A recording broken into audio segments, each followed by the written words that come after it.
This is not a test. Now is the time to panic. We're on the brink of needing to declare a climate emergency, which is what we really have. And we need to get people to behave as if this really is a major transitional challenge to the whole planet, to everybody. First up, the scandal inside the White House of staffers eating the pardoned turkeys. Next, why Jack Smith is going, "Hey guys, I totally didn't mean it. We can just throw that out, it wasn't a big deal." In his next career steps, moving on to write his book, The Deep State Takes Care of Its Own, How I Make Money with Speaking Gigs and Books after a 4-year failed investigation attempt that never made sense. And lastly, Kamala Harris drops the first video since the election reminding voters this Thanksgiving to be thankful we didn't end up with more of this. I just have to remind you, don't you ever let anybody take your power from you. You have the same power that you did before November 5th. And you have the same purpose that you did. And you have the same ability to engage and inspire. So don't ever let anybody or any circumstance take your power from you.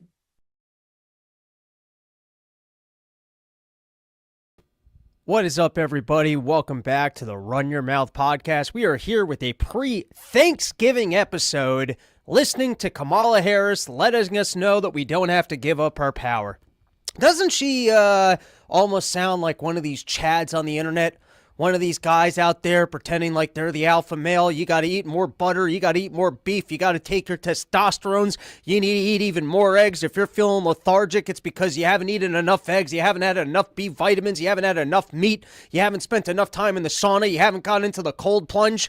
But one of these people letting you know you can't just be splooging all over the place. You can't just be splooging up into a lady. You can't just be splooging while you're watching the pornographies. You can't be giving up your power. You've got to hold in your power so that you can have all that man rage and you can get out there and you can achieve all kind of things and be out in the world all the time, just all Beavis and Butt-Eddie.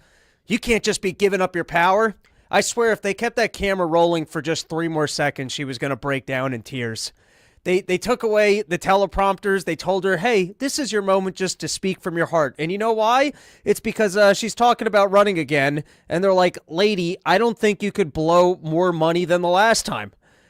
She started talking about running again, and they said, you know what? That's a great idea. Why don't we get you in front of the television cameras, and this time you just speak from the heart? And if they had just let that go 2 seconds longer, I've seen drunk people at the bar.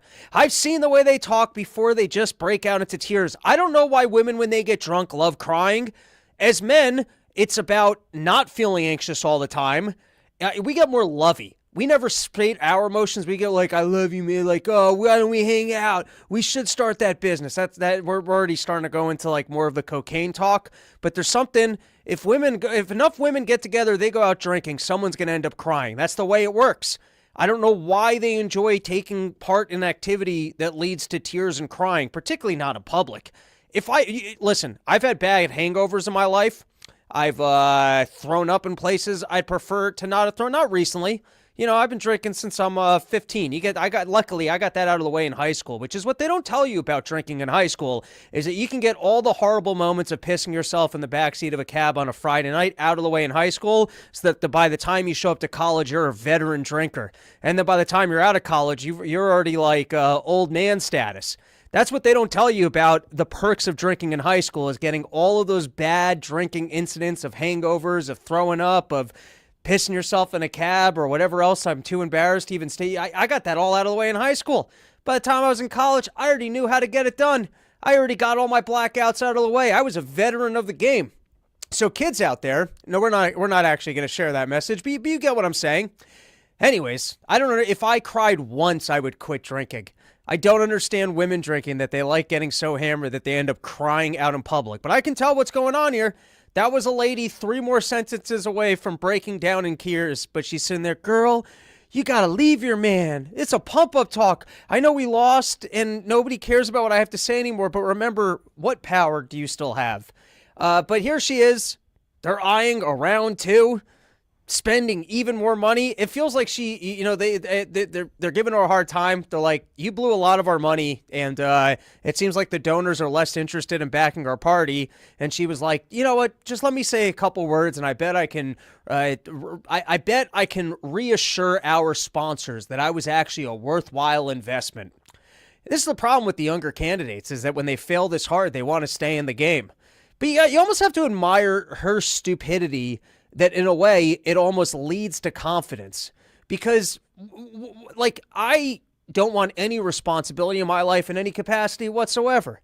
And so here, you did not win.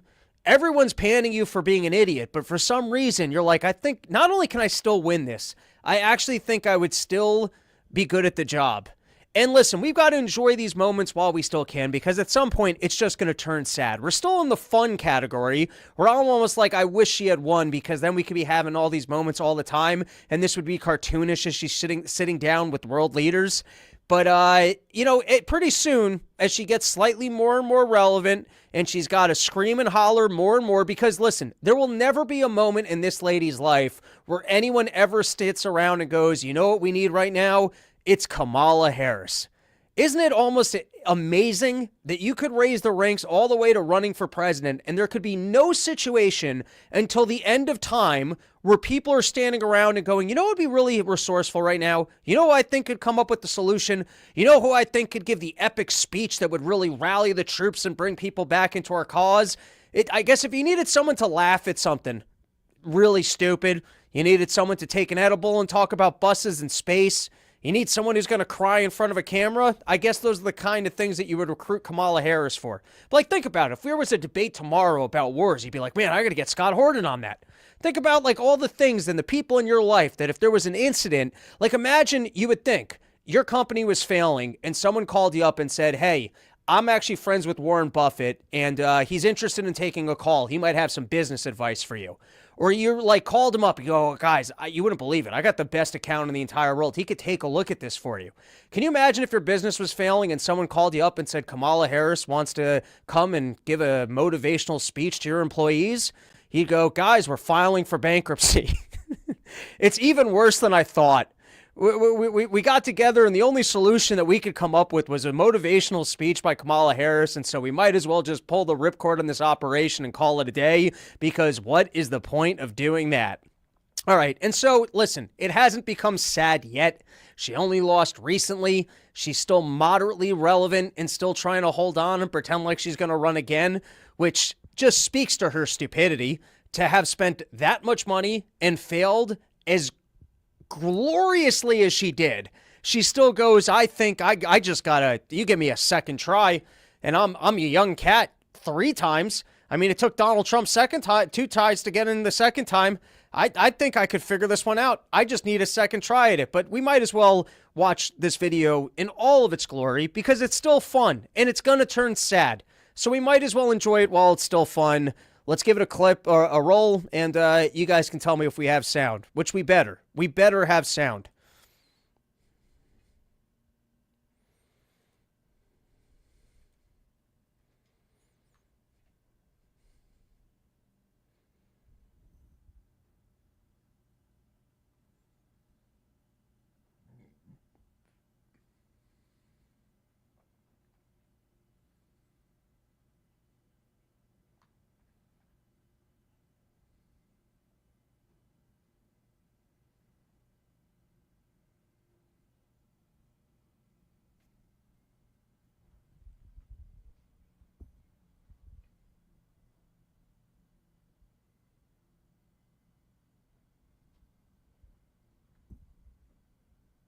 Have a lot to fight for, okay? A future, freedom, and opportunity, that did not end on November 5th. A fight for the dignity of all people, that did not end on November 5th.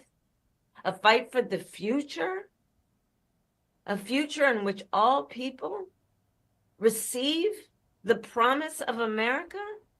No. A fight that is about a fight for the ideals of our nation, the ideals that reflect the promise of America, that fight's not over.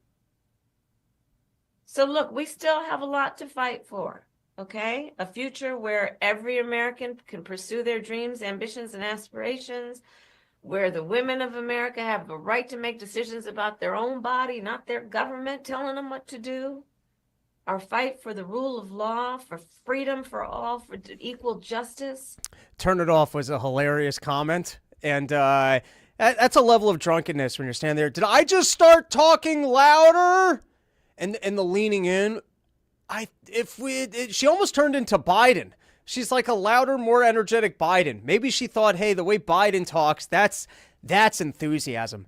That's the way that you become persuasive. And so she took his, and then she just kind of feminized it and turned it louder. This episode is brought to you by sheathunderwear.com. Guys, it is the Sheath promo of the year, Black Friday sale. Go get yourself the greatest underwear that's ever graced the balls of man. Let me tell you, you slip your wiener into your sheaths, you get the balls nice and up in that ball shelf, and then you pull it up so that you got the smooth sheath fabric between your legs, and you're friction free, and you go about your whole life just like this without the herky-jerkiness. You're going to feel good going into 2025. Take my word for it. Sheathunderwear.com. Typically speaking, use promo code RYM for 20% off, but they got the Black Friday sale going on. It's either now or it's tomorrow. Are you guys starting to get the shopping itch? Are you starting to look for all the things that you bought all year and then seeing that it costs less now and then hating yourself for it and then trying to pre-plan, hey, what are the things that I might need next year that I should stock up now for a discount so that you can accumulate even more shit against the walls of your apartment and add it to the museum of things that you've purchased and never need? Are you guys starting to get that itch of, hey, I better buy it while it's 30% off? Because if I buy two things that I don't need that were 30% off, but I needed the third thing, it's like the two things I didn't need were practically free. I mean, that's just Jew math right there on how to acquire things that you don't need at a discount. But you know what you will never regret purchasing? It's sheathunderwear.com, promo code RYM for 20% off, typically speaking. But right now, sale of the year, and if you got a fine lady in your life, you can buy her some sheathwear, and everyone looks sexy in sheathwear. Bobby the Bank, hit him up. Let him know you heard about it here. Sheathunderwear.com, promo code RYM, 20% off. And now I saw this, and I was like, this is a promising story. This was from the New York Post. Popular YouTuber show Hot Ones turned down Kamala Harris pre-election interview request.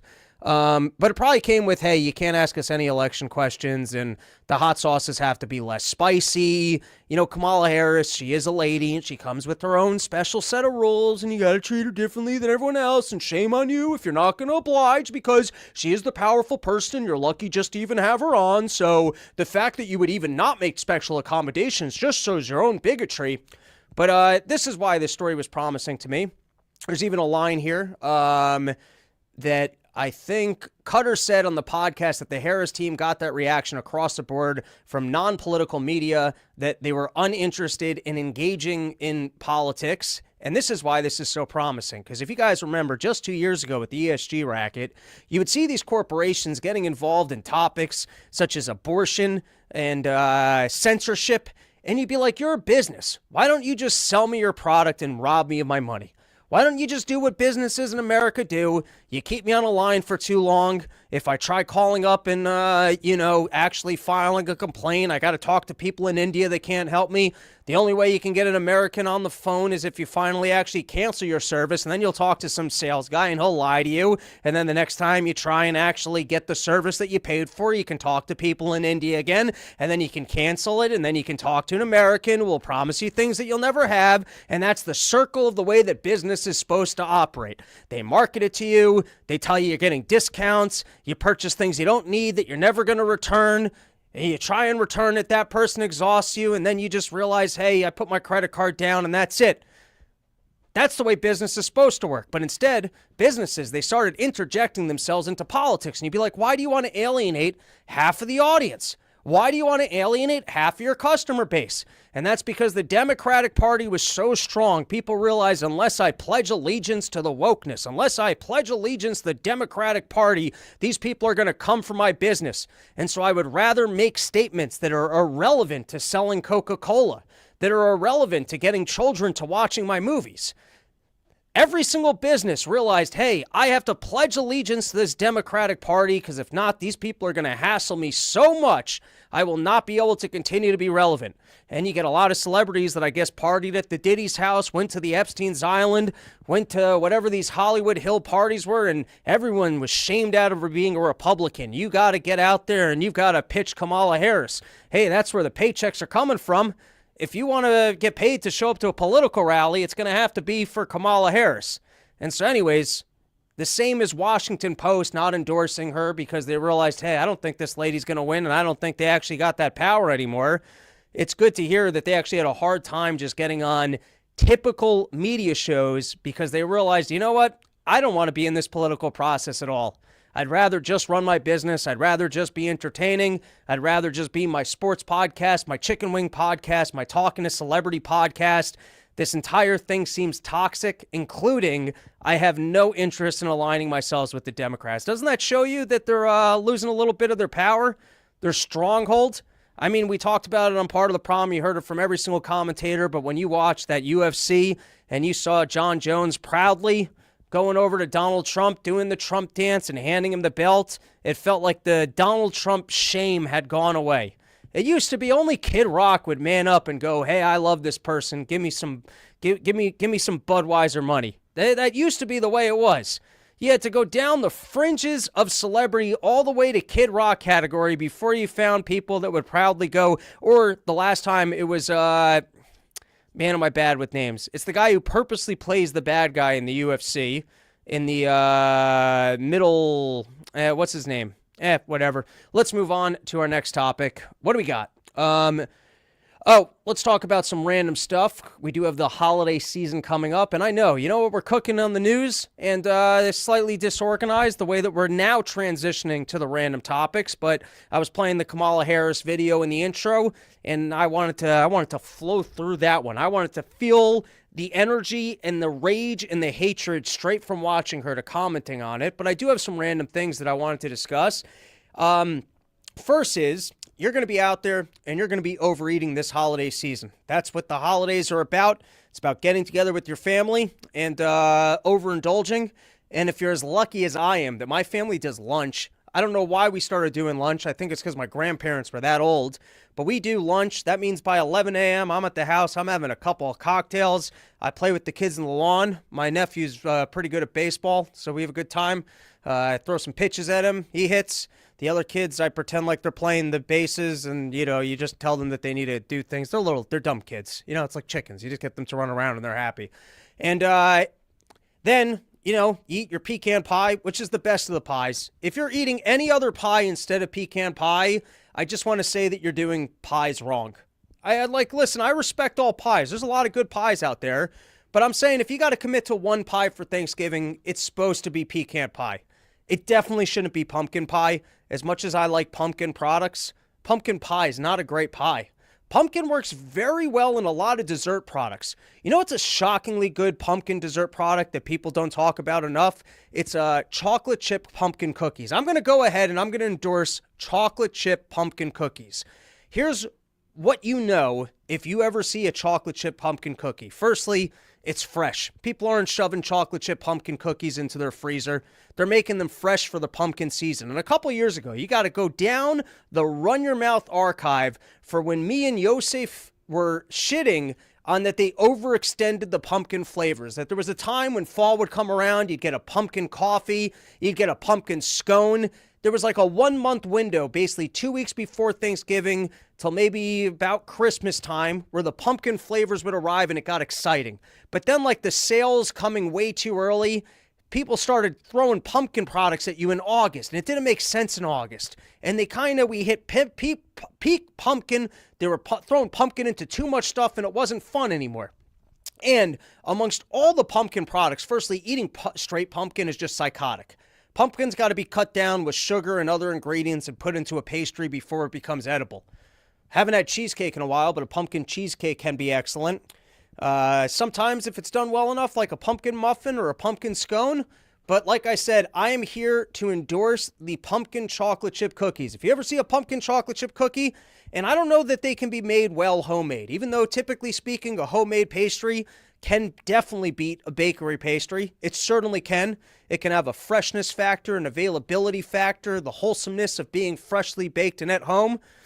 But, you know, if you got a good bakery in your town, they're tough to compete with. And I don't think your homemade, your wife, your girlfriend, your lover, the gay person that does the baking that you're friends with, I don't know who does the baking in your life, but I don't know that they can make a good homemade pumpkin chocolate chip cookie. They might be able to make like a loaf type thing where it's more of like a cake, like a pound cake where you're cutting slices, more like a banana bread. I could see that. But anyways, I was trying to endorse the pumpkin chocolate chip cookie. And here's what makes the pumpkin chocolate chip cookie so good is that firstly, it's only available for a limited time. It has the novelty effect. 2, you know if it's there, it was fresh, and you know that the person was engaged when they were making it. It's not like every day when they're just making their sprinkle cookies, their sugar cookies, chocolate chip cookies, oatmeal cookies. They make those cookies all the time. They don't necessarily feel a passion to get it right. But when it comes to that season where you're going to have a pumpkin chocolate chip cookie, they start getting invested. They want to put their mark on this thing. They got some pride for what they're cooking. And now here's the variable that really makes it great, is that the pumpkin adds a softness to the cookie that doesn't, a softness and a density and a flavor profile that balances rather well, particularly if you have a darker chocolate. And now if you guys are wondering how much of this pre-Thanksgiving episode I'm going to spend talking about pumpkin cookies, the answer is the entirety of it. In fact, I'm canceling my guest who is waiting in the wings, who asked to come for a third time to let us know how they destroyed nuclear technology, because we're doing a pumpkin episode. I'm kidding. Hang out. But I do have a couple more topics before I get to my guest. Let's take a few comments here. Sorry that I had to give such an impassioned endorsement to the pumpkin chocolate chip cookie. Even I will admit, amidst the topics that we have to discuss and the things I've meandered about for longer amounts of time than were necessary on this show, that was a lot. The duder. I have to wait about an hour to drink. No, you don't. I give you permission. Get after it. Dude, this entire stretch until New Year's is a free run. You don't have to do any work. Go out and get hammered every night. You can convince yourself that once January comes, you're not going to be partying like that, and nobody expects you to do anything at work for this entire stretch. This is the best time of American life, is Thanksgiving to New Year's, where we're all celebrating the holidays. We're all going to holiday parties, and you can drink every night and not feel like you're being an alcoholic. This is the season for it. Gimp gladly, pumpkin bars with cream cheese icing. All right. I see where you're coming from. Dark chocolate, now we're partying. Runaway Slav, dang, don't like being late. Well, you know, you should work on that, because everyone in your life's been talking about it. All right, I do have a couple random topics, then we will get to our guests, and then I have some other things that I wanted to discuss in the news. But, all right, without getting too graphic, because I see there's some ladies hanging out in the chat. I don't want to get too graphic. I had dinner with my grandmother on Sunday. We fought about Israel. That's what you do when you get together with your Jewish relatives. You know, you read up a couple of homeworks about how many kids died that week, who did it, and then you gotta come in with your ammo. You gotta come in prepared. You gotta have an extra cup of coffee. You gotta realize, hey, I'm visiting my 86-year-old grandmother for the first time in 3 months, and I don't know when I'm gonna get to fight this lady on Israel next. You got to look at your Jewish relatives and say, I don't see this person all that often, and if I'm going to sit down for a half hour with this nice, wholesome individual, I better really bring the, hey, you're wrong game. Because I'm not just going to see this person once, twice, 3 times a year and let them just lecture me about how I'm wrong. That's not the relationship I'm looking to have with my relatives. Anyways, ate with my grandmother. I'm driving home, and whatever we ate wrecked my stomach. And without getting too graphic here, I have an observation about public restrooms, which sometimes public restrooms try and make them as non-defecation friendly as possible. Like sometimes they don't want to put a lock on the door. Sometimes you're at a bar, that doesn't have a door. Sometimes they don't put a stall seat on the stall seat. Sometimes they don't even make toilet paper available.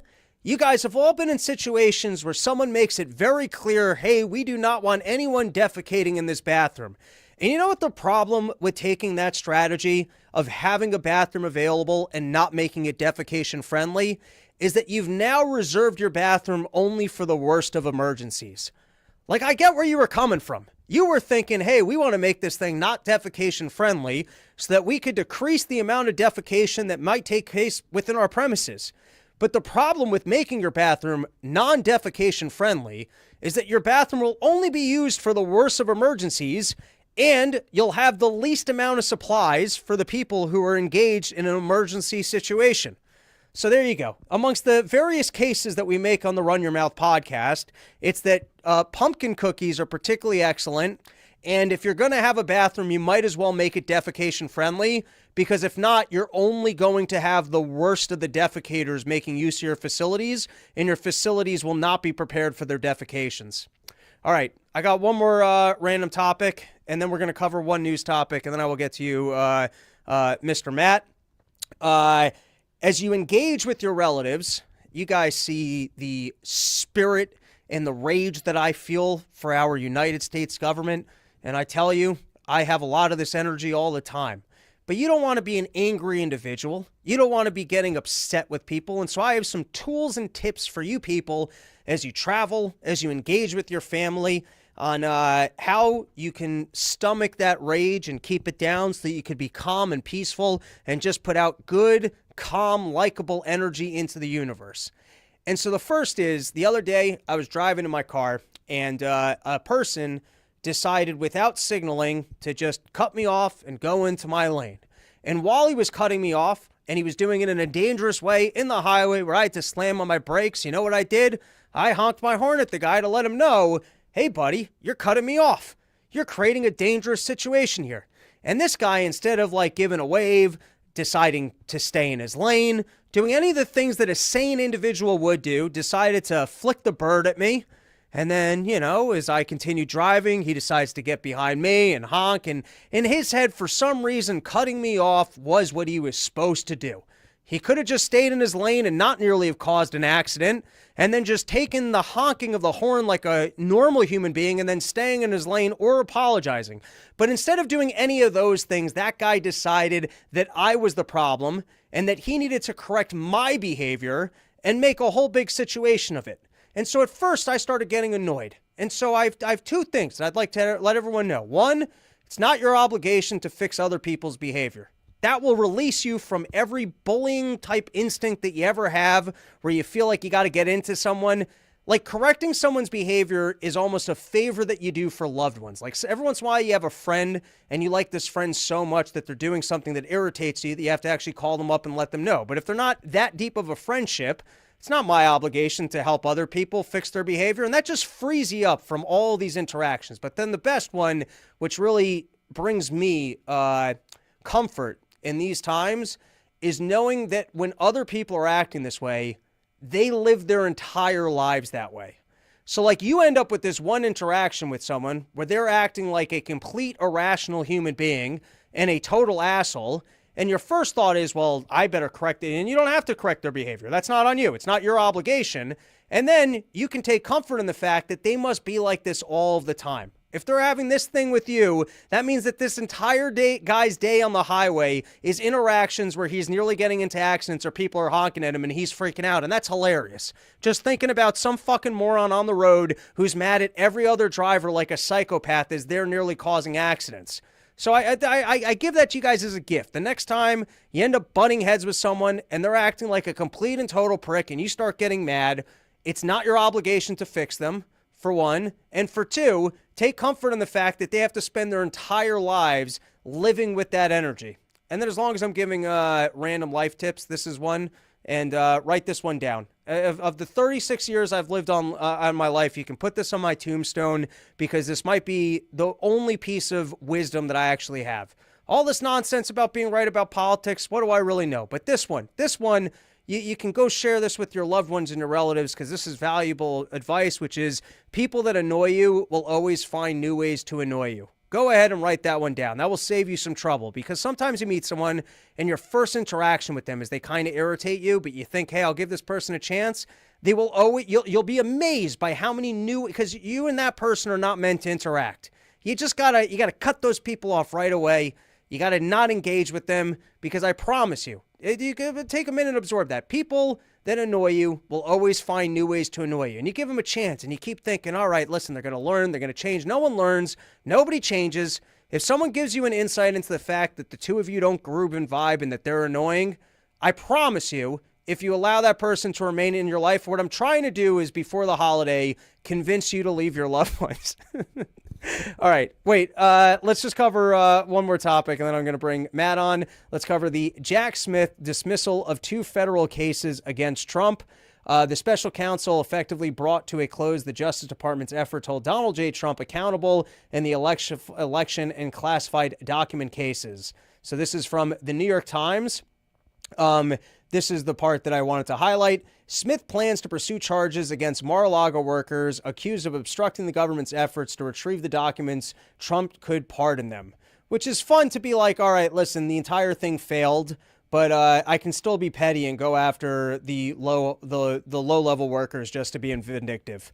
Sure, the person who I said took classified documents and it's the most dangerous thing and whatever else the claims were. I wasn't able to get him and I wasn't able to change the election, but that doesn't mean I can't be vindictive and just ruin the life of some random janitor that works at Mar-a-Lago. And then the other one that I enjoyed is while Mr. Smith sought to end the criminal cases before Mr. Trump was inaugurated, he did not definitively close the door on the possibility of the prosecutions one day being revived. In both filings, his request for dismissals without prejudice, leaving open the possibility that the charges might be refiled after Mr. Trump leaves office for the second time. Which, you know, that's great. You hope to get rehired on the job that you weren't able to accomplish. You sit around, you're like, hey, I can milk this paycheck forever. Why would I walk away from this thing? You're telling me that in 4 years, I might get rehired on my job that I didn't have to be successful at, and I can just continue billing the government on it? I mean, who would walk away from that if they didn't have to? And now, this is not, we will get into, Mr. Matt, I don't want to keep you waiting in the wings too much longer. So firstly, thank you for coming on for third part in series on nuclear, but I do want to cover this one topic, but you might have some insight for me on it. Cool. All right, so this is somewhat promising. Obviously, you know, Donald Trump's a loose cannon. He's got moments where you're like, hey, I think you're actually going to go after the deep state. You're going to represent some of my interests. And then you get moments where, you know, he partners up with Fauci, shuts down the country, spends more money than anybody else. And you're like, and, you know, talks about backing Israel no matter what, picks people like Marco Rubio. So, you know, he's a loose cannon. You never know what's coming from him, what he's going to do.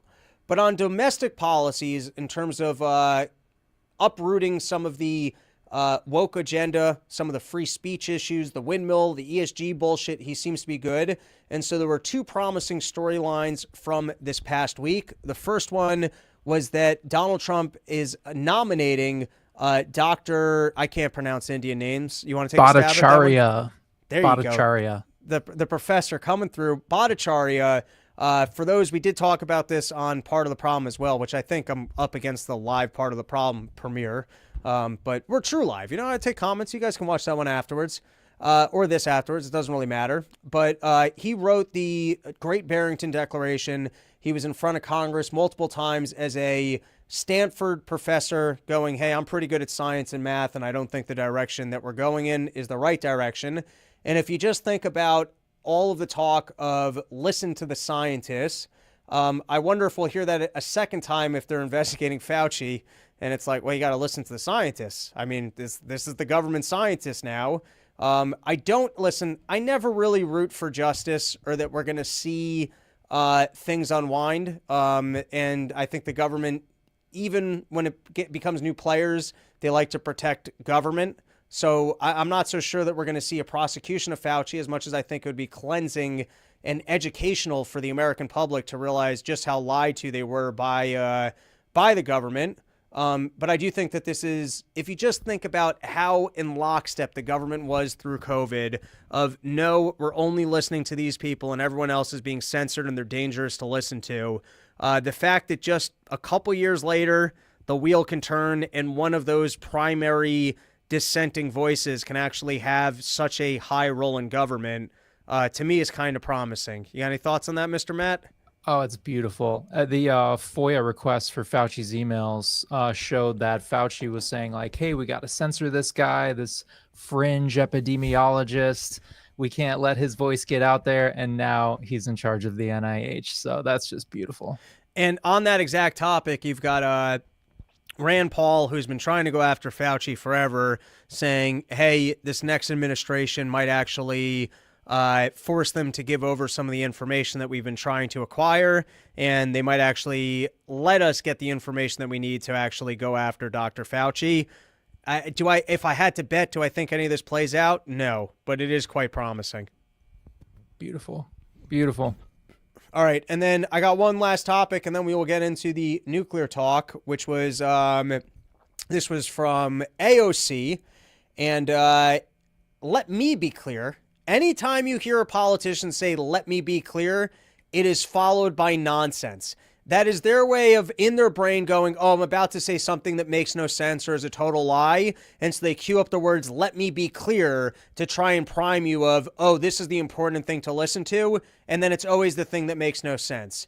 And so here you have AOC telling us, let me be clear, that Tulsi Gabbard is actually the most pro-war of any person that could have been put into her position. Let's give it a listen and then we can respond. Gabbard potentially having access to national security information, and Russia loves it, loves her. And I actually think almost more than Matt Gaetz, Tulsi Gabbard's appointment is devastating. And Tulsi Gabbard's nomination, as much as she says that she's an anti-war person, she's not.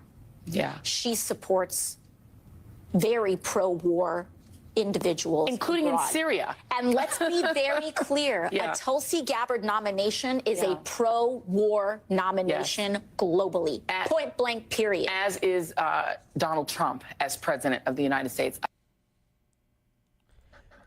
I mean, the point blank period, I don't, explain this argument to me. Amongst all the candidates and the people, listen, maybe behind closed doors, Tulsi Gabbard actually is a war hawk. But in terms of public comments, I remember her saying no more regime change wars. I don't remember specifically what she said on Ukraine, but she seemed to have a more, hey, maybe we don't have to be doing this type position. I can't remember the specifics. So if publicly you've got one person saying, hey, let's not have regime change wars, and they've talked out against the war machine, and then they get, how is that proof? What evidence do you have that she would actually be the most pro-war person? Like, it would be one thing if you were to say, hey, behind closed doors, I've heard this person, and they actually worked at the CIA, which you don't know about, and I have the evidence that they're here as the display, blah, blah, blah, and they're the ones that are actually supposed to hawk us into a war. That would at least be a claim. But if we're just working on the available information of the characters that exist within government and those that appear to take steps to educate the public about that we don't need to engage in these wars, what evidence do you have to make such a bold statement of, let me be clear, what did she say? She's the most pro-war, most likely to get us into war, point blank. It's amazing that people are willing to make claims this bold without, what evidence do you have to back that up? It's unbelievable. She's not a pacifist by any means, and she's not against all the global war on terror engagements, right? She's down for bombing ISIS and all that kind of stuff. But she's definitely vocal against regime change wars. I do believe that her position on Ukraine is that the U.S. shouldn't be involved. I think it's fantastic. I think she's a great pick, and absolutely not a pro-war pick by any means. I think it's almost interesting, the flip-flop from, and I don't know that Joy Reid was specifically one of these people, but I just assume she was based on her position. But it was interesting watching the left seemingly lose its interest in being an anti-war party, and for some reason taking the Putin's going to take over all of Europe lie hook, line, and sinker, and really not questioning the morality of the deep state, the military and industrial complex, or why we're engaging ourselves in this way in the skirmishes or the mortal ramifications of basically endless money printing that allows people to profit off of a ongoing war machine that costs a lot of lives and gets in the way of peace and human prosperity and development by us just engaging in trade. Europe having its energy. None of this is a win for humanity. And I'm just going to assume that Joy Reid was pitching the war. And then all of a sudden, Donald Trump gets into office. And the anti-war thing, they realize, just like talking about the common man, is popular. They realize, oh, most people would rather not have death. Most people would actually rather have more money and less death. It's an incredible thing that the left has learned in this election cycle is, my God, they want someone who doesn't shame them for telling them that they're actually doing better and that they're just complaining. And they like a party that will speak to them and say, hey, you should be able to do better in life. Inflation shouldn't exist and people shouldn't have to die with the money that we're spending abroad. And so now they're flipping. They're finally learning people want more money and less war. Very simple. And so now they'll pitch it to you as, well, actually, these people who just ran on less war are secretly trying to bring you more. It's quite a flip-flop. What do you say, right? The left is staunchly anti-war, super against Bush and all the regime change wars. Obama gets into office and they fall silent. I think maybe AOC's worried that, Tulsi would promote continuing to supply Israel the arms and funding that they need to continue their efforts. But, because I know that's at least one anti-war take that AOC takes, but, I'm not sure. Who knows what these people are thinking. Last in series, and then, we'll come back. We'll revisit some of the energy type topics as they come up in the news or as you finish your course and you want to lay some of the details on. But over the last 3 episodes, we frequently got into this segment. We went a little bit longer, and then being the old Jewish man that I am, I needed to pee. So I did want to do the last part in the series as we explore what energy can do in terms of having economic prosperity in this country. You have some of the details on how government kept us from nuclear technology. And I've said this before. The government uses nuclear technology. Their submarines has it. In some capacity, small modular nuclear reactors exist. And as technology gets better and could have gotten better, we have not invested in what would be a carbon-free asset for abundant energy. And so we've just kind of shelved it. You think of the yin and yang in life, of that with every invention, there's good and bad. With AI, there's an opportunity for us to be able to give a lot of our jobs to robots, and there's also the opportunity for government to track everything that we're doing. And you think about nuclear, and you're like, wow, there was an opportunity for us all to have robust, free, or cheaper energy, abundant, clean energy. And instead, we shelved the good side of it, and we're just like, nah, let's just keep the risk of us all nuking each other to death. Let's get, you know what I mean? Every invention, there's always going to be a good and a bad. The internet brought you the opportunity to self-educate or watch porn on YouTube all day. You can do either of those things. They're both available to you. And government, the thing that we always pitch is us needing, what it did was it said, you know what, we're going to be powerful and we're going to have nuclear missiles so that there will always be risk on the table of us killing each other to death. But the abundant energy thing, that we're going to shelve because let's just not do it. Yeah, I mean, if society has all the abundant, affordable energy that they need, it means we can get very wealthy. And the wealthier society is, the less we need government. The more obvious it becomes that we don't need, a huge government to run our lives.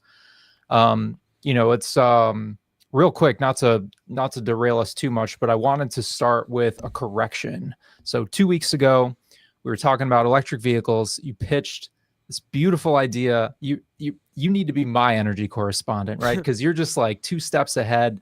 My brain hadn't even wrapped itself around that yet of, hey, let's take crappy cars, retrofit them, earn credits, and then sell those to the vehicle manufacturers. And I didn't actually understand that you could do that. You actually can do that. So I think it's a great idea. So I reached out to some Connecticut car dealers, bought Robbie Bernstein's old Subaru. That's going to be the first model that we fix up. Go. and earn some credits and sell that to General Motors. It's going to be fantastic. I like it. As long as I get a check cut out of it, then I'm in. Indeed. Yeah. So I wanted to take this opportunity, given that, you know, Trump is in office now, and we're expecting some shakeups. There's actually an opportunity to make meaningful change in how the federal government runs our lives for the first time in my lifetime. And the Nuclear Regulatory Commission, which is the federal body that regulates energy, nuclear energy, is anti-human, I think, to sum it up, right? They basically have killed nuclear since the 1970s. I want to go through a few examples with you to demonstrate just how costly having the NRC in place is, the effect that that's having on society. And you know, a little background there. So we had, once, you know, we kind of started to develop nuclear technology, the federal government created the Atomic Power Commission. And that was basically the oversight of civilian nuclear power. And they basically said, look, we're in the middle of this Cold War.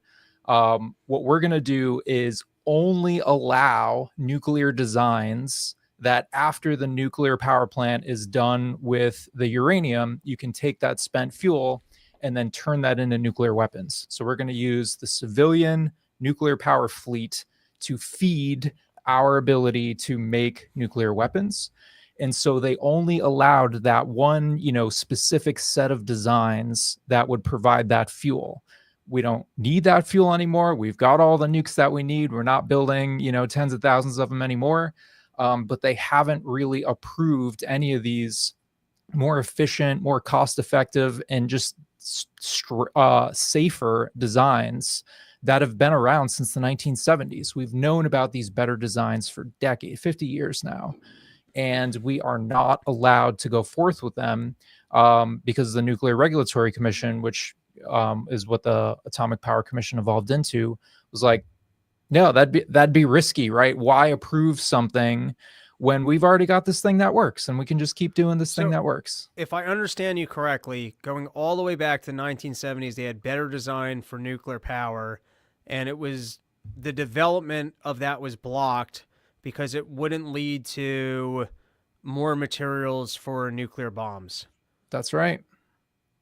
It's a shame. It doesn't even make sense. Like, if you just think about wealth creation, if your goal is a stronger military or even more nuclear bombs, just have the cheaper energy and it will filter. It's almost like it's like the most basics of, even though I'm going to fumble explaining it, but it's like the most basics of economics of just specializing.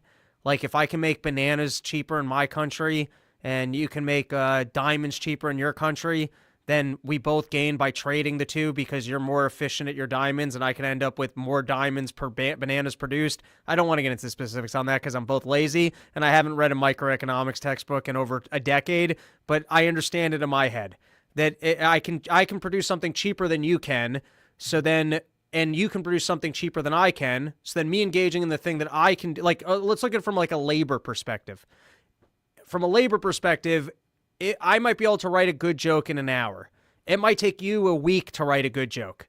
And you can write a energy paper that would take me 10 years to write.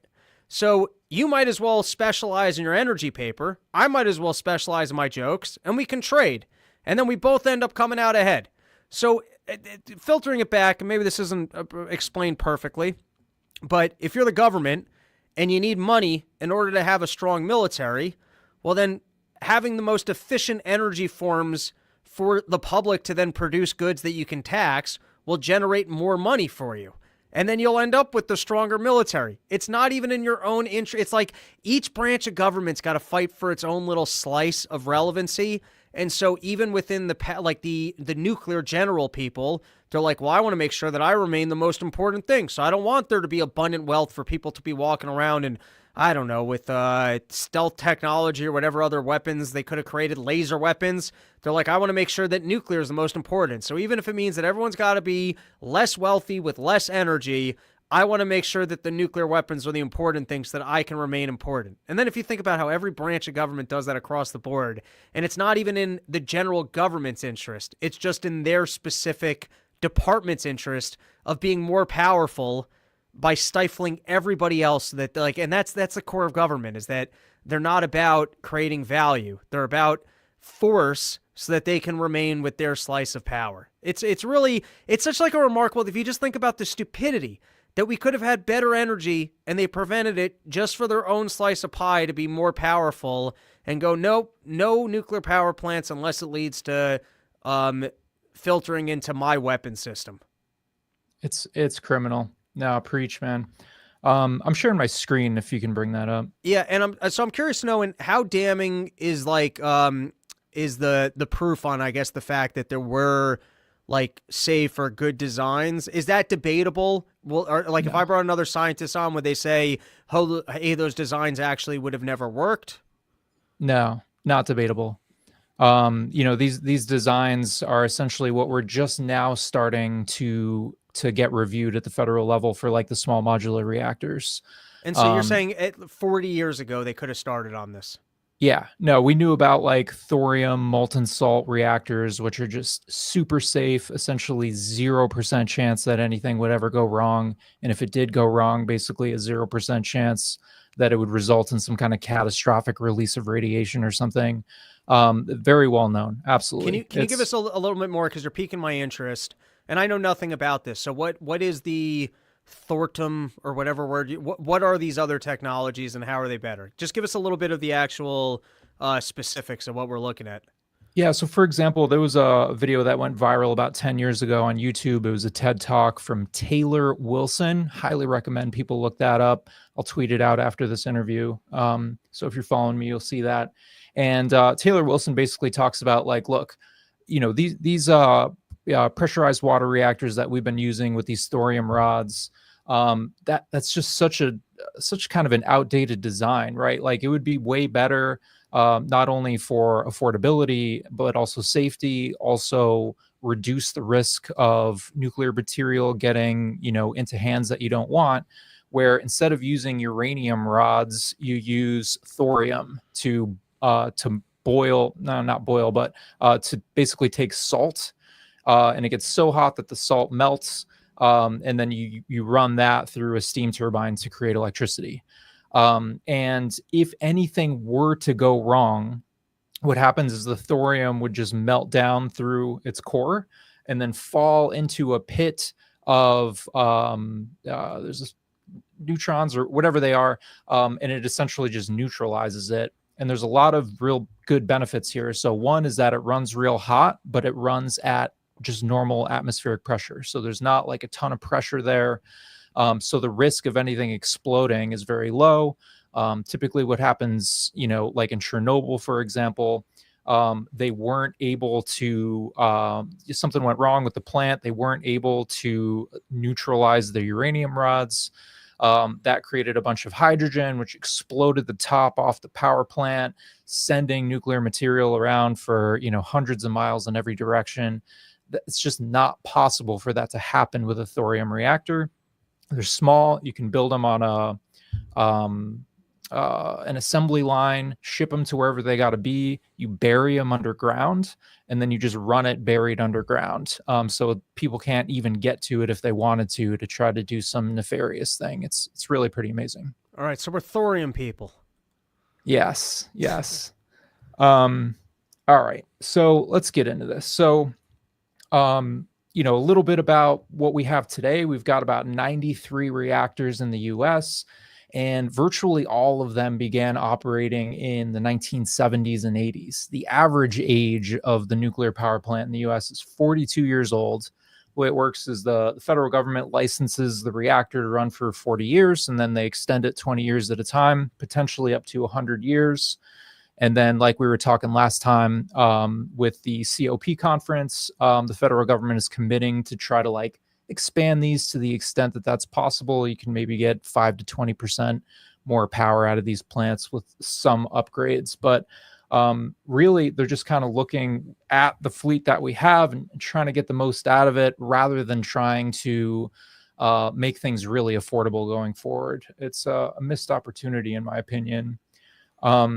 And it's interesting what's been happening with nuclear. So same thing that happened with coal, where we started getting the fracked shale gas which drastically lowered the cost of energy in the US. So then these big nuclear plants with their sort of inefficient designs, as well as the coal plants, they started losing money. They're not able to make enough money on the wholesale power market to cover their cost. So they're hemorrhaging cash. They start retiring. So government to the rescue. So the government has been stepping in over the last 10 or so years and subsidizing these plants' losses so that they can continue running. There's a few notable examples. We've got Biden's infrastructure bill from 2021 that put $6 billion towards keeping these plants running. New York State, near and dear to both your and my hearts, they passed the Clean Energy Standard in 2016. And so the idea there is that, okay, so we've got these nuclear plants in the state of New York. They're all losing money. The owners of them all want to retire them, but New York State doesn't want them to retire. We want more expensive energy, essentially. On the face of it, they're saying, because it's carbon free. So what we're going to do is come up with this plan where we'll basically just whatever those plants are losing, the state of New York is just going to pay for that, so that they're at least breaking even so that they can keep running. They had estimated that would cost, just in the state of New York, $7 billion over 10 years. But those are actually some pretty bad cost projections. So here's the projections they were using at the time.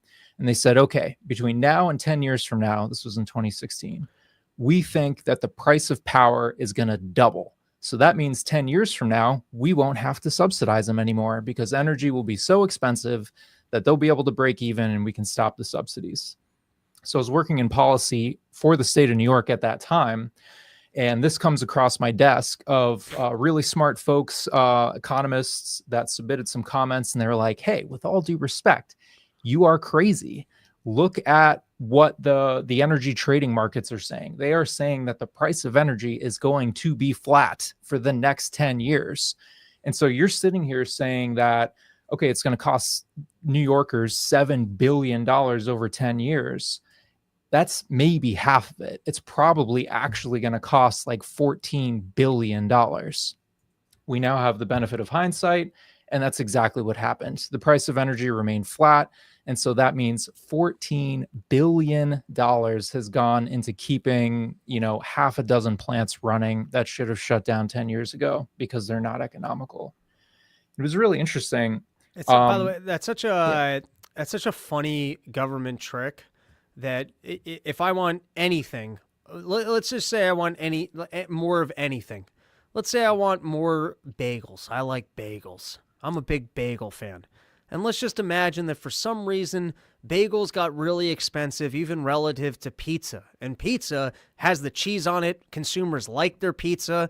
And I step into this, I go, my God, every bagel place is going to shut down because pizza's become so much more popular because it's a cheaper product that has more going on for it. You can even get pizza with toppings for just the cost of a regular bagel. And so I go, you know what?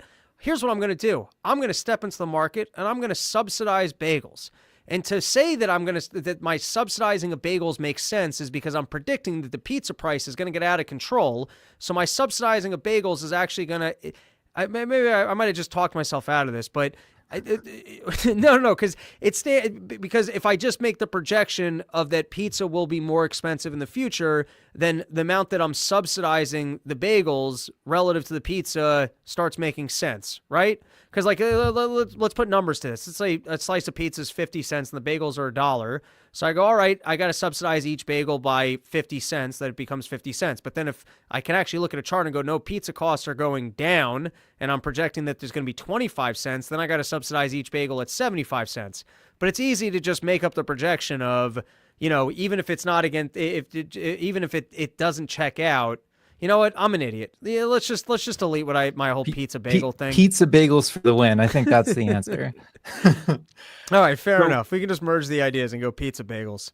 Anyway, I'm not going to interrupt you again. That was moronic. No, you're good, man. That's you bring. If it was just me talking, no one would be listening, man. So fair enough. I don't know if that's true. We just got to let people know that you're the energy expert. I appreciate that. And so now that, we're coming up on 10 years of this program, they're like, this is great. Let's extend it for until 2029. So that's probably going to cost another $3 billion, which is wild. And then there's similar bailouts in other states that are facing the same kind of issues. So who ends up making, is that just cash to the Koch brothers? Like their nuclear power plants would be down, and now government basically steps in and goes, "Now you should still just have your profits, even if this isn't better for the market, and people could have their cheaper energy from other places." Or, I mean, classic capitalism: the people that are getting you cheaper energy can make more money and have higher profits that they can invest more into bringing you more cheap energy.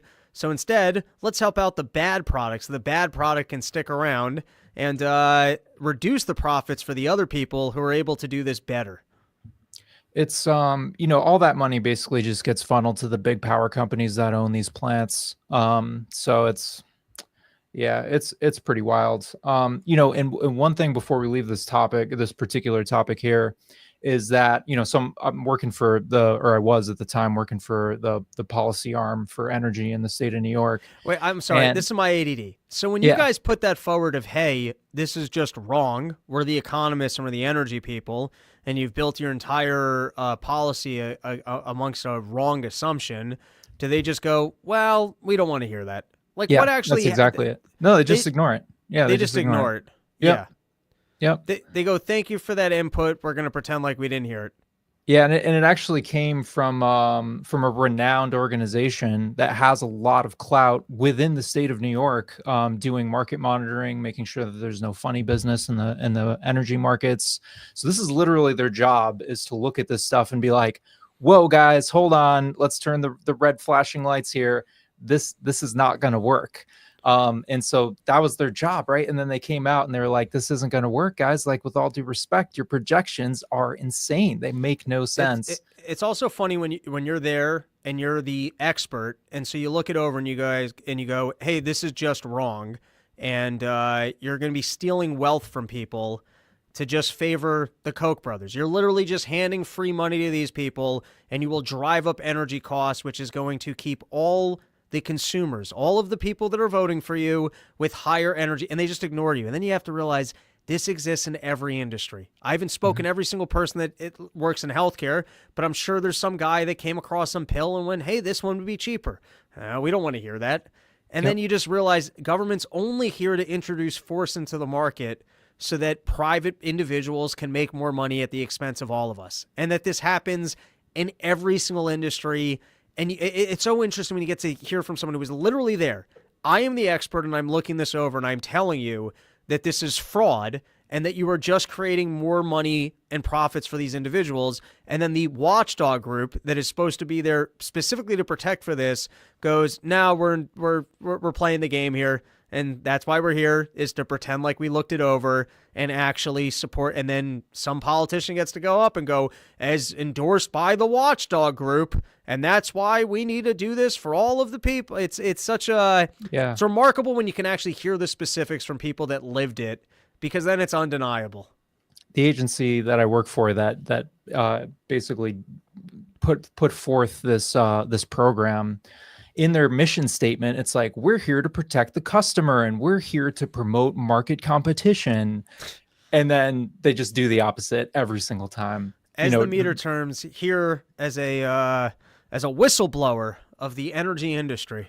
It's crazy. The icing on the cake for this one is that so the utility companies of the state of New York were like, crap. So that means to pay for this, because the utility companies have to collect that money from customers, from just people in the state of New York, on their utility bills to pay for all this. So they said, okay, everyone's bill is about to go up somewhere between 2 and 10%. Customers are going to be mad, and we want to be transparent about what's happening. So they added a line item on your energy bill to say, this is for the clean energy standard, to bail out the nuke plants. So then the regulatory commission then issues an order and says, you're not allowed to do that, energy companies. You can't add a line item that makes this transparent. You have to hide it within the larger bill so people don't know what's happening. So even the energy companies instantly realized, hey, this is going to increase costs. We don't want everyone mad at us, so we're just going to tell the consumer. And they said, no, we're all in this together, buddy. Absolutely. So, states are all in debt and things like that. And so this is kind of hard to do, right? To just be funneling billions of dollars to these plants when they could just retire and more affordable energy come online. And so the feds are now coming to the rescue with the Inflation Reduction Act, keeping the price of energy high for us.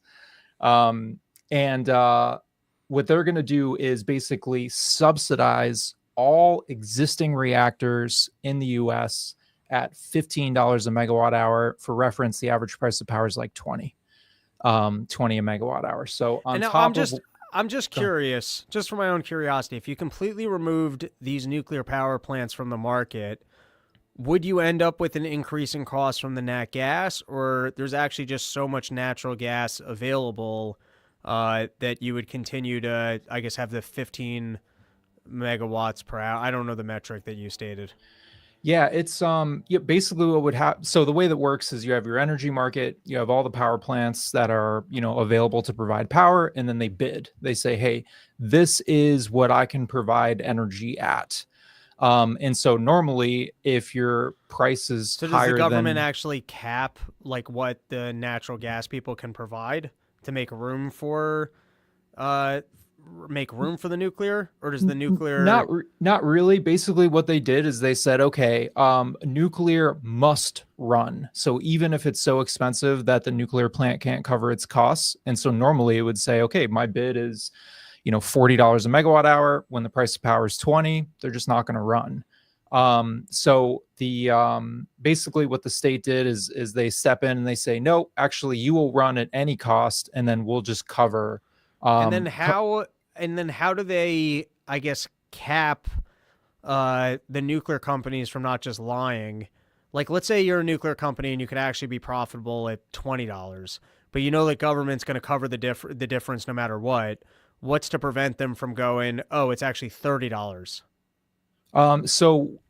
In most power markets, they're actually ran by the states or by a collection of states participating together.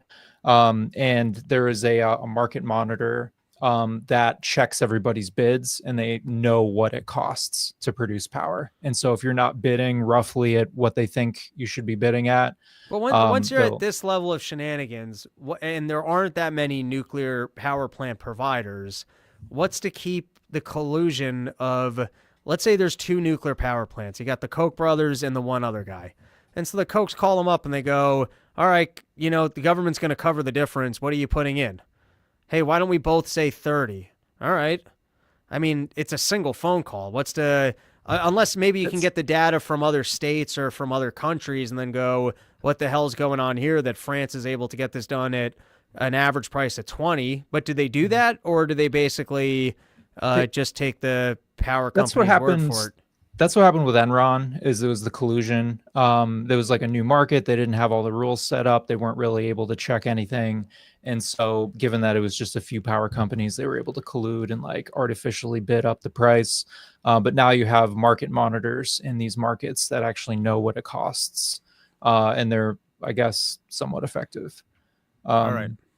And then so the other thing that the Inflation Reduction Act is doing to try to incentivize new nuclear to come on is they will subsidize any new plants at $25 a megawatt hour. So that's over the average price of power. So it's whatever you can earn from the market plus the $25 an hour the per megawatt that the feds are going to give you, plus 30% of all of your costs to build the facility are also covered by the feds. So just a massive bailout. Even with all of these subsidies, it's still expected that 0 new plants are going to come online by 2033. And why is that? Because the federal government has made it so expensive to generate nuclear power that it almost doesn't matter how much money you throw at it. So they both want to subsidize it, but the regulations that they have in place make it that the subsidies still don't make it effective?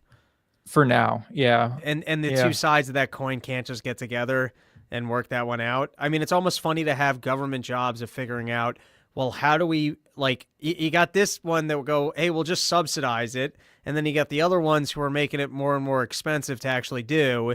And the two don't actually get together and go, well, how can we work this out so that we can actually have more of it? And that's why I wanted to take this opportunity to talk to you in the audience of like, look, here we maybe actually do have the opportunity to abolish the NRC. That's what I would like to see, the Nuclear Regulatory Commission that only allows these World War II era designs to be built. And then even anything new like these small modular reactors, they'll take 10 years to ultimately approve all the different levels of approval. And it's such a classic government stand. It's a scam where you think nuclear reactor breakdowns are really scary. Obviously, we need regulation. We can't just have some guy in his backyard building a nuclear reactor. And even me as a libertarian goes, you know what? It sounds like nuclear's so scary, we better have a government regulator in. But lo and behold, and even in this case, I might still be, I guess in my core non-libertarian where I'm like, that sounds really scary, just companies just building nuclear without it. But the Nuclear Regulatory Commission got rid of the safer, better technologies and only allowed for the one that would have let them, continue to have nuclear warheads. And so once again, the specific regulator came into the market to protect profits for random individuals and get in the way of a safer technology. I mean, it's so crazy when you get the specifics on any industry, and it's always the same story. What if we could transport ourselves to libertarian Ancapistan, what it would look like is you need insurance, right? And so if you're a power company and you want to build a nuke plant, you got to get that insured. So if there's an accident, that, whatever damage you cause can be covered. And so the insurance companies would essentially be like, no, don't use the old World War II era designs. Use the new safe stuff that basically cannot have a catastrophic meltdown. But unfortunately, we don't have that. Probably the pragmatic kind of in between. And what would be the law enforcement mechanism for insurance? Like, because I guess as a theoretical, I could be, a gung-ho capitalist and I just go, I'm self-insuring. Like, what would be the market mechanism to say you're not allowed to build the power plant unless you have the proper insurance? Wouldn't that then just kind of become another government function? I think basically the risk of the liability, right? So if you don't have the right amount of insurance and something goes wrong, you're done, right? You're going to be sued for billions of dollars to clean everything you're up. You're bankrupt and you go to wherever, or you just have some dumbass who just imagined it would never happen. We've all seen dumb, I guess I'm just wondering in Ancapistan, what is the market mechanism to ensure that people actually have the proper insurance? Yeah, that's a good question. I haven't thought too much about that. I do think that can be worked out. But let's just transport ourselves back to the real world. Back to the real world. What that looks like is it just gets kicked down to the states, and so just as how the state requires you to have a certain level of insurance on your vehicle if you're going to drive on the roads, they would require you to have a certain level of insurance on your nuclear power plant so that if something goes wrong, and then now the incentives finally align for you to use the better technology, whereas today that's unfortunately not the case. But yeah, I just thought that was rich. We're talking about the Inflation Reduction Act. For anyone interested, back on January 18th, Robbie had me on a episode called Windmills Lost at Sea, where we see a very similar theme, the Inflation Reduction Act just driving up the cost of everything that it touches, and just doing the exact opposite and causing massive inflation to the point where it's just completely breaking these markets and making this infrastructure unable to be built. So I want to talk a little bit about this history, just a couple of examples that we can then use to shine light on why the market is essentially broken right now. So we had 3 Mile Island, the power plant in Pennsylvania, had a partial meltdown in 1979. There was a valve that got stuck, so the plant couldn't cool itself. So the uranium got really hot, melted down like a couple of inches within the reactor core, which is exactly what it's designed to do. The reaction then stopped, again, exactly what it's designed to do. There was a minor release of some radioactive gas that came out from that plant. But officially there's no deaths or injuries or any adverse health effects that have occurred because of that. They did a big like health monitoring program for a few decades following the event, where they tracked everyone that was in the area and any health outcomes that they might have had over time. And Do you think officially, that was actually done responsibly or to cover up for the company? I think it was probably done responsibly because they could, they could sue the company for any losses, or their insurance I company. just however remember, that works. I don't know the specifics, but I think it was JD Vance on Rogan when he was talking about that he was fighting to basically just get the funding to properly monitor a control group after the train leak. Yes. And essentially he wasn't able to secure the funding. Yep. And so at this point, I guess the data set doesn't exist even You don't have in the 10 or baseline. 20 years to go, yeah, there was this problem, and then hold somebody responsible. Yep. So, I mean, just in terms of recent history and me knowing the way that government operates, I'll just tell you, I remember this was a funny, I once went for a longer jog on a summer day. I think it was a jog, maybe it was a bike ride. Don't hold me to it. I did some form of exercise. I'm also not the most in shape. Maybe I walked around the block and I was parched. All right, let's just go. Walked around the park. I was parched. I come back to my house and I don't know why. My mom had these big, tall purple cups, like these big, tall purple plastic cups. And I go up to the tap water and I pour myself a big purple cup of water. I drink the entire thing. Pour myself another cup of tap water. I drink the entire thing. I chug it down. I'm quite parched. Then I go to the bathroom and I flush the toilet and I notice that the water is completely purple, right? Then I go back to the sink and I get a regular glass. I fill the glass and it's purple. And then I go online and I see that something happened with the water supply on that day. And they go, there's this, it's going to look purple, but it's completely and totally safe. What are the odds that that fucking purpley water was completely and totally safe? I'm going to say 0%. Now, do I think I'm going to get cancer in 3.5 months or I'm going to have kidney failure? I don't know what the fuck I consumed, but let me tell you, if I was the water company, I mean, maybe I'm a little more moral, but I understand why the water company just goes, oh yeah, don't worry about it. It's totally safe because, that day you're like, oh good, they said it was safe. And then you don't do whatever you could to prove the fact that they actually harmed you in any way. So I'm just saying the idea that anything would happen and they would do their best to, not showcase the issue from like a 30-year time stretch down the line. Did there turn out to be higher rates of cancer in the area, or basically all studies would indicate whatever the gaseous fumes were? I don't have to harbor on this forever. Yeah, they're saying nothing. There was no adverse health effects. However, to your point, according to the Wikipedia article, nearly $25 million was paid out in insurance settlements to people who agreed not to discuss their injuries in the ongoing litigation. So sounds like someone at least had a good enough case that they got some hush money. All right, fair enough. So in response to 3 Mile Island's partial meltdown, which again basically worked as designed, it wasn't catastrophic. The Nuclear Regulatory Commission, which had been in existence for a few years at that point, they said, actually, you know what? We're going to change the rules mid-flight. So you already had several nuclear power plants that were already approved and in construction. And then the Nuclear Regulatory Commission said, just kidding. You have to do all this new stuff.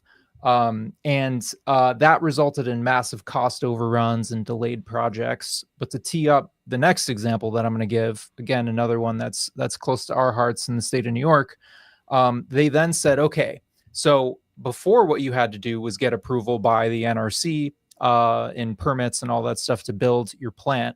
Now what we're going to do is, even though you've already been approved and even though you've already started construction of your plants, we're now going to layer on another layer of approval from the state and local governments. So now you have a whole new set of bureaucrats and politicians that can say yes or no to your plant. And unfortunately, what happened was in Long Island, New York, they were building the Shoreham nuclear station. It was fully permitted, fully built. It was completely built. They were about to go online. So it was fueled. Everything was running. They're about to throw the switch and start providing that power to the state of New York. And because the NRC changed those rules, Governor Mario Cuomo of the early 1980s at the time, he says, no, there's no way I'm going to approve this plant. You're not allowed to run this plant. And so the Long Island Lighting Company, which owns the grid in Long Island, or did at the time, and were the ones that built this plant, they instantly went bankrupt because they had, invested like $3 billion into this plant, and then couldn't use it. So they instantly go bankrupt. And then the state of New York then says, okay, well, what we'll do is we'll just take over the grid on Long Island. And so since the 80s, the Long Island grid is owned by the state of New York. It's like a New York State agency, the Long Island Power Authority, that took over the grid, took over the debt, and they've been running it ever since. And I want to get into some examples of what to this day, the lasting repercussions of that are, because they seriously affect our lives. But it was interesting because the anti-nuclear movement that got Cuomo to say, no, you can't run this plant that you've already built, that was actually financed by fossil fuel interests. And then so what they did is they replaced the capacity that Shoreham was going to provide with the nuclear facility. Instead, that just got replaced by power plants that use jet engine turbines that just burn gas and jet fuel, which is very expensive. So Cuomo was in bed with the jet fuel people. It's crazy, man. It's just so wild that this is all done in the name of environmentalism and in the name of customers, right? And so here's a picture of Shoreham. There it is on the map over there on Long Island. And a couple things that still affect us to this day is that so famously we had Hurricane Sandy come through in 2012 and hit New Jersey, hit Long Island, was very devastating. But basically what the state of New York had done from the 80s until 2012 is not invest a cent into that grid. So it's basically just a house of cards waiting for something to blow it over.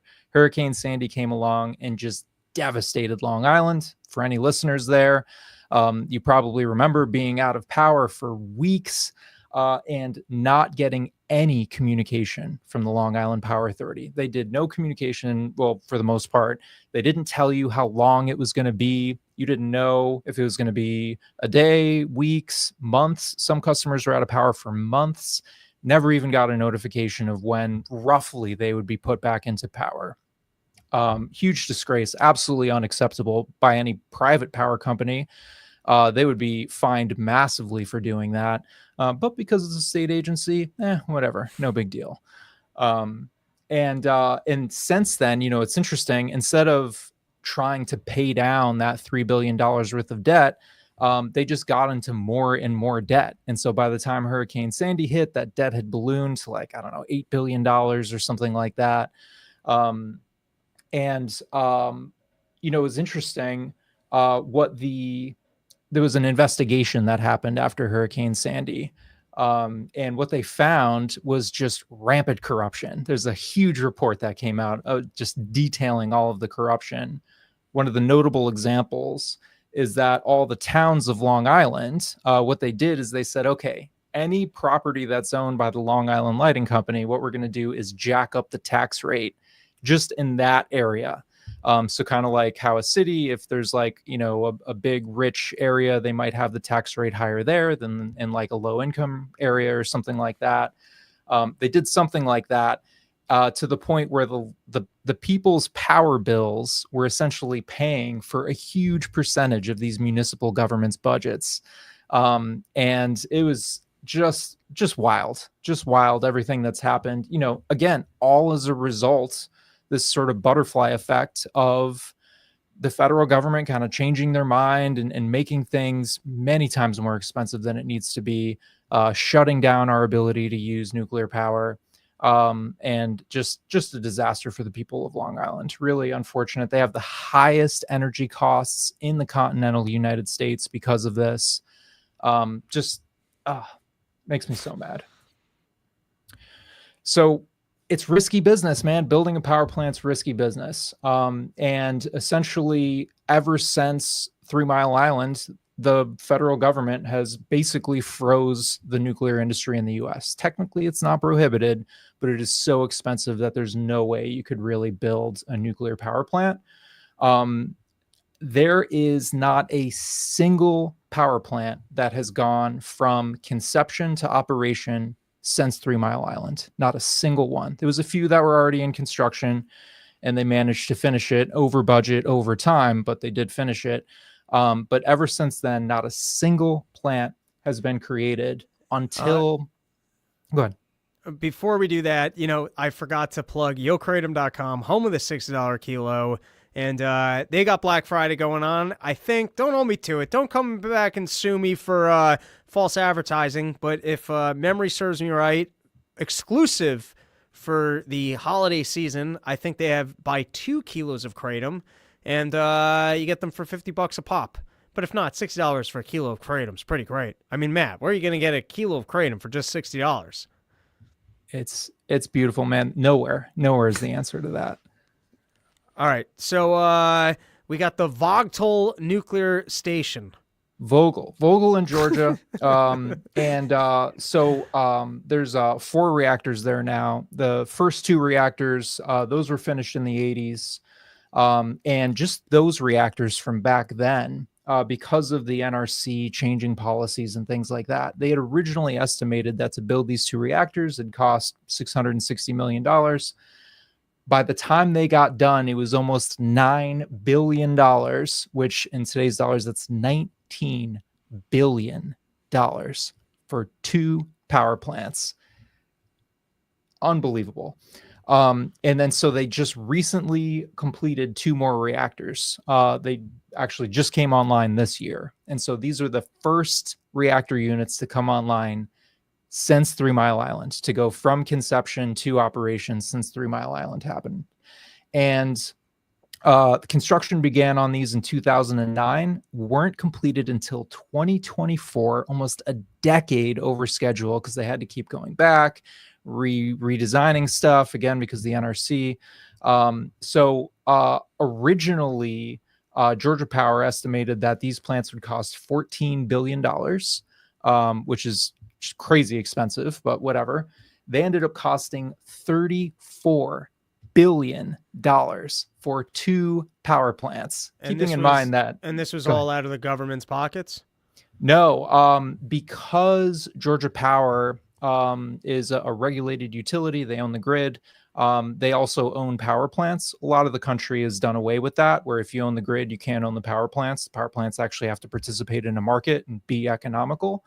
In Georgia, that's not the case. And so the Georgia Power customers have to pay for this. And so what, they have the second highest electricity rates after Long Island? It's pretty wild. I don't know exactly what their rates are, but yeah, every few years they'd have to come back in and be like, hey, this is going to cost more than we thought. And then the regulator was, essentially, I don't want to say throwing good money after bad. Right. That's what comes to mind, but up shit creek. Yep. Yeah. I mean, you've already invested 14 billion. What's another few billion? Few years. What's another few? Few years. What's another few? Right. At that point, you're $30 billion in. You need another 4. Okay, whatever. They did end up receiving about $12 billion in federal loan guarantees because they otherwise wouldn't have been able to borrow the money, because that's just crazy. The Fed stepped in. Let's just recap a little bit. So first we have the Regulatory Nuclear Commission doesn't allow for nuclear power plants unless it's got a design, and that's on the federal level. Now we're looking at what states have done that has closed the markets and basically driven up costs. So you've got in Long Island, they took over the utilities and they did not, they purposely went with the more expensive option because Cuomo is colluding with the jet engine people. And now we've got in Georgia, I guess they gave a sweet handout to one company that they're then stuck with. So they keep coming in and going, no, we actually need more. No, we actually need more. So what we have here is essentially how governments kept us from nuclear technology. Is there any other, examples that you feel people should know? And was there a conclusion for how, I guess in your head, the Trump administration is going to start bypassing some of this? Yeah, I'd really, we've got some lessons learned. And if I could just do a couple quick things about what's happening right now. Sure. So finally we're starting to see some thawing, I guess you could say, in the nuclear industry in the US. And they're taking old power plants that had retired because they're not economical and repowering them with lots of government money. So we have 3 Mile Island. So there's 2 reactors there. One is the one that had the accident, but the other retired in 2019 for economic reasons. We are firing that thing back up. So we're fixing it up. We're going to repower it to power a Microsoft data center. And it's going to produce about 800 megawatts, pretty, relatively large That's plant. like it's just a fucking Bill Gates handout where something that shouldn't exist gives him more energy. I got to pull off the sweatshirt, but give me 1 second. Yeah. I don't have to do it on camera. It's a little too hot. I'm going to make an adjustment and sit down here. Give me a second. Sure, man. Gotta. Yeah. So while he's doing that, I just want to mention that it's really important right now that we put the pressure on while people are actually open to ideas, right? People are actually open to the idea of abolishing the Department of Education, abolishing the ATF, cutting $2 trillion out of the federal budget, right? The iron has never been more hot to strike than it is right now in terms of finally repealing this insane regulatory regime. And I think the more people know about that, the better we're all going to be. Let's get on X. Let's make some noise and let people know. Let our overlords know that we are not happy with the status quo and something has to change. And become pro Thoron people. Thorium, absolutely, man. Look up that Taylor Wilson talk. So this plant, the only reason why it's able to be repowered, because it's not economical, is the Inflation Reduction Act is going to throw them $20,000 an hour to operate. That's like better part of $1 billion each year. And can I have all the of the government costs just burn money on my behalf? It's wild. and of the cost that it's going to take to repower this thing, again, which is not economical, they're going to try to help offset that by saying, okay, 30% of the cost the feds are going to pick up, which is just wild. And then one more that's happening right now is in Michigan. There's a power plant called Palisades. It retired in 2022. That's going to receive. Go ahead. In your opinion, so what's the better way? We just let, I guess, natural gas get more aggressive so we have more natural gas on the market and it's cheaper? What is the clear-cut path for cheaper market energy? Is it just open up nat gas? What is it? Well, there's markets, right? There's a power market, and the most efficient power plant gets to run.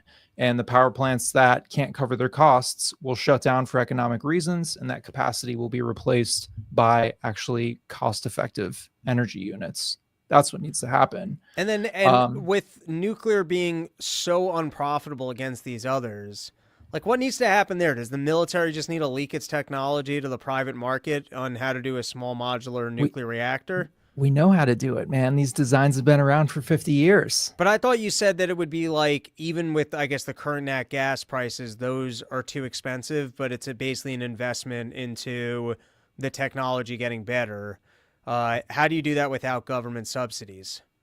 You can, there's a few things you can do. I'm going to get to that in the next slide. Okay, to wrap this. So this Palisades repowering, in addition to all these subsidies, $19,000 an hour, 20% of your costs covered by the feds. The state of Michigan and the federal government, they're also giving it a $1.3 billion grant by the feds, $300 million grant by the state of Michigan. And then the feds are floating them a $1.5 billion loan to try to get the capital that's going to be needed. Just keep in mind that a new gas plant. And if it doesn't work out, then just some regulators got to turn around and go back to someone and go, whoops, need a little more money. And just keeping in mind what we mentioned last time, a new gas plant of this size is like $1 billion, right? And so we're just in grants alone, were more than that, right? Between the federal subsidies were multiple times that, not to mention the ongoing subsidies. It's just really wild what they're doing to keep energy expensive. So here's some action items. So I'm basically just stole all this that we're about to get into from the great Alex Epstein of energytalkingpoints.com. And he's been talking about this for a long time. Highly recommend people get his book, Fossil Future, which I'd love to get into in the future with you. I'll send you some ideas to talk about his book. But basically, nuclear energy, it has limitless potential. If you look at its track record, is the cleanest and safest form of energy ever made, even safer than solar plants and wind plants, because people die during the construction of those. Some accidents happen even with those. And nuclear is just by far the safest. And we need to eliminate the overregulation of nuclear. Alex refers to it as nuclear has been criminalized, which has drastically affected the cost effectiveness.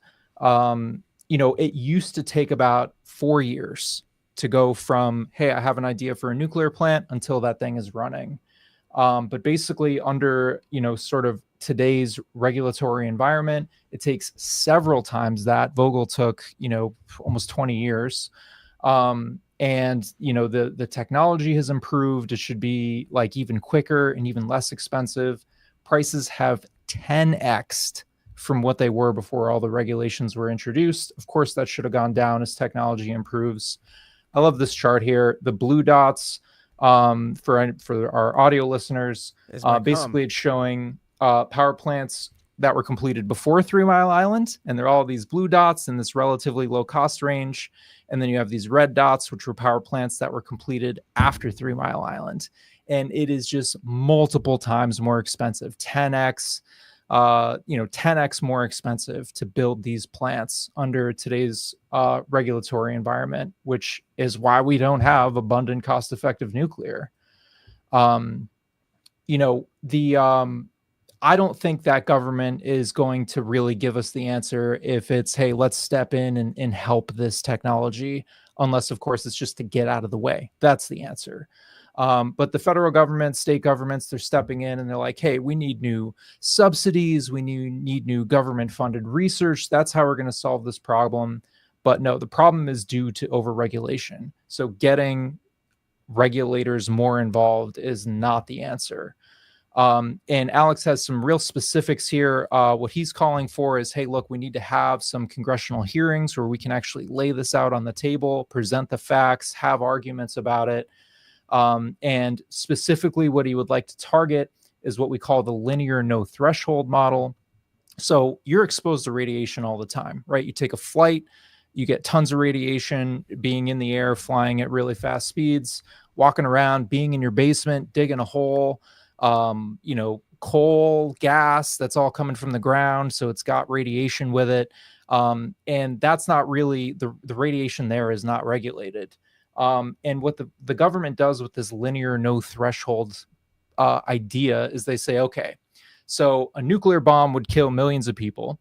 And so if you release the amount of radiation that's like 1/1,000,000th of a nuclear bomb, you're going to kill hundreds of people, right? Which is just not true. That's like, it's noise. You can't even detect that small amount of radiation.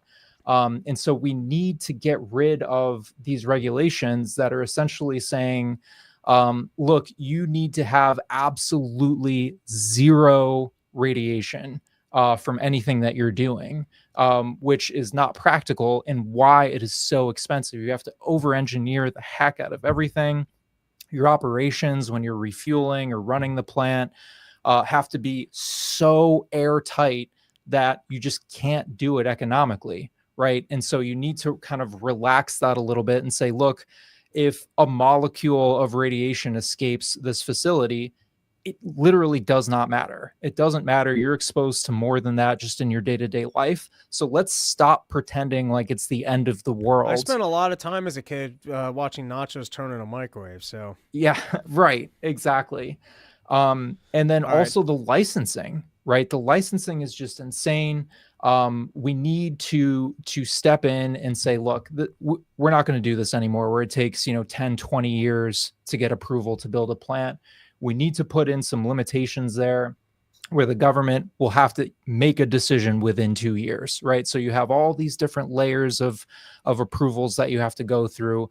Let's just put it into a single process, maximum of 2 years, yes or no, and then we can move forward, which I think is fantastic. This was excellent. We're coming up on dinner and drinking time, so I will hand it to you for closing remarks. That's it. I would also recommend checking out alexepstein.ai. It's his AI chatbot that has all of these facts that, I've kind of you borrowed. Can literally just ask it questions? Yep, you can ask it questions. Ooh, that sounds pretty cool. it'll tell you about specific policy recommendations and advocacy efforts that you can put forth. So yeah, really fantastic. I would say, please follow me. I just posted on X the link to the slideshow. So if you're interested in seeing the slideshow, it's right at the top of my timeline. And yeah, we're going to be getting into this. I'm going to be making videos and things like that and putting them out to the public and start trying to make people aware of how they are being ripped off. We could be 50 years into a nuclear renaissance with amazing technology, with cost affordable energy, and we are not. And we absolutely could be. There you go. Everybody, go check out As the Meter Turns, coming in with the actual facts and figures about how much better our life could be without government. That is our episode.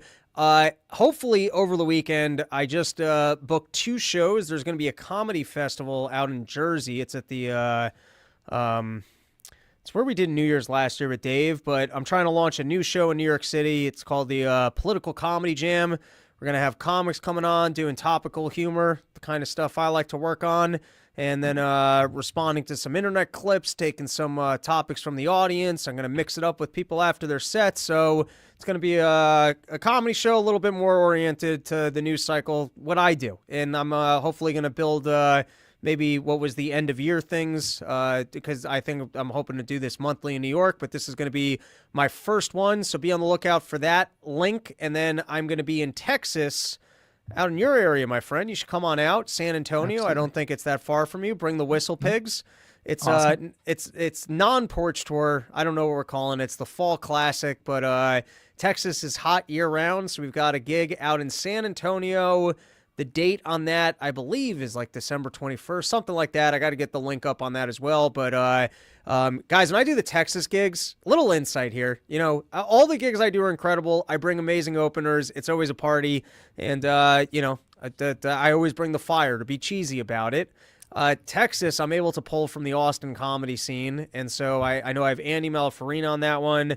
I've got an incredible comic that just moved from Las Vegas who opened up when we were out there. And probably some other comics, so be on the lookout for that ticket link. Other than that, have a great Thanksgiving, and we will be back probably next week, Wednesday, with a new episode. And once again, As the Meter Turns, go give them a follow. Let people know that it's worth coming on to this show with expert information. There's 365 people in the live chat right now. I bet you have your Twitter open. Let's get a good analytic. Right now, go to As the Meter Turns, give the good man a follow. And that is our episode. Thank you for joining. Matt, anything else you want to let these people know? That's it. Thanks everyone for listening. Appreciate it. And Robbie, thanks for having me on. Absolutely.